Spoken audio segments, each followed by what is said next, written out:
अस्सलाम वालेकुम। आज मैं आपको बताऊंगा 3 जगहों पर झूठ बोलना जायज है।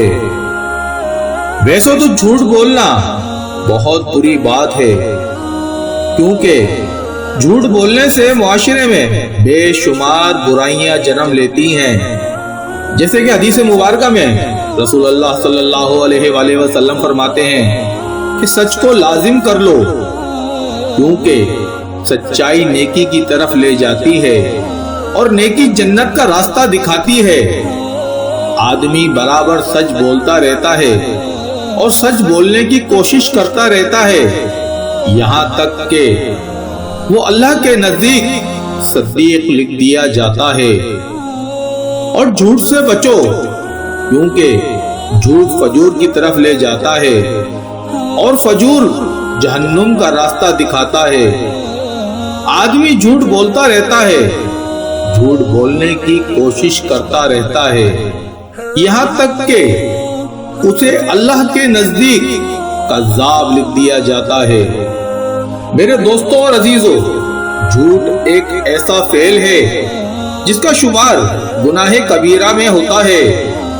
कुरान मजीद में इरशाद बारी ताला है, बेशक अल्लाह उसको राह नहीं दिखाता जो झूठा है।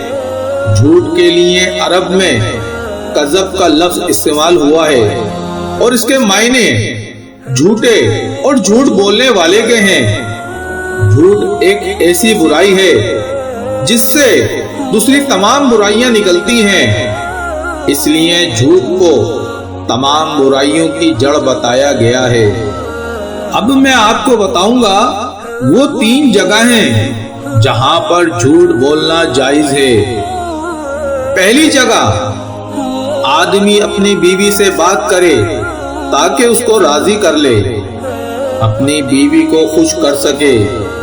मियां बीवी में से हर एक के लिए ये जायज है कि वो एक दूसरे को खुश करने के लिए ऐसी बात कह दें। मसलन दोनों में से कोई एक दूसरे से ये कहे कि मैं तुमसे बेइंतहा मोहब्बत करता हूं, तो ये जायज है, ख्वाह उसके दिल में मोहब्बत ना भी हो। दूसरी जगह, जंग में झूठ बोलना ताकि दुश्मन को पसपा किया जा सके और इस्लामी लश्कर को किसी बड़े नुकसान से बचाया जा सके।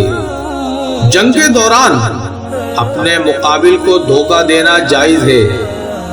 इसी तरह जब जालिम जुल्म करना चाहता है तो उस जुल्म से बचने के लिए भी झूठ बोलना जायज है। तीसरी जगह, लोगों के दरमियान सुलह कराने के लिए झूठ बोलना जायज ही नहीं बल्कि जरूरी है, ताकि 2 मुसलमान भाइयों के दिल में नफरत को मोहब्बत में बदला जा सके।